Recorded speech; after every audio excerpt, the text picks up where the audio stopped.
নমস্কার বন্ধুরা, HC health caption YouTube channel থেকে সবাইকে জানাই স্বাগত। আজ যে বিষয় নিয়ে আলোচনা করব সেই বিষয়টি হলো চোখ।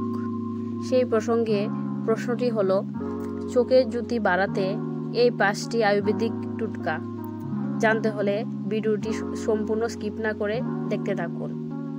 এই প্রশ্নটির উত্তরটি হলো, বর্তমানে মোবাইল ল্যাপটপের যুগে আমাদের চোখ দিনের অধিকাংশ সময়ই আটকে থাকে এই সব ডিভাইসের দিকে।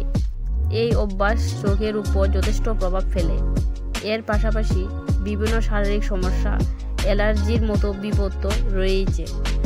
চোখ মানব দেহের অন্যতম গুরুত্বপূর্ণ অঙ্গ। দৃষ্টিশক্তি যদি হারিয়ে যায় তাহলে এ জগতে অন্ধকার হয়ে যায়। তাই এ অঙ্গের যত্ন নেওয়া অত্যন্ত আবশ্যক। বর্তমানে মোবাইল ল্যাপটপের যুগে আমাদের চোখ দিনের অধিকাংশ সময়ই আটকে থাকে এইসব ডিভাইসের দিকে। এই অভ্যাস চোখের উপর যথেষ্ট প্রভাব ফেলে। এর পাশাপাশি বিভিন্ন শারীরিক সমস্যা, অ্যালার্জির মতো বিপদ তো রয়েছে। এসবের হাত থেকে চোখকে সুস্থ রাখা, দৃষ্টিশক্তি বজায় রাখা নিয়ে চিন্তার প্রয়োজন রয়েছে। ঘরোয়া উপায়ে আয়ুর্বেদিক পন্থা অবলম্বন করে চোখকে সুস্থ রাখুন।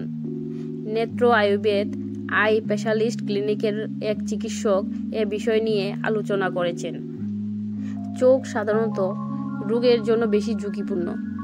চোখের সুরক্ষা এবং অতিরিক্ত কফ অপসারণের জন্য অঞ্জনা এবং নাস্য নিয়মিত ব্যবহারের পরামর্শ দেওয়া হয়।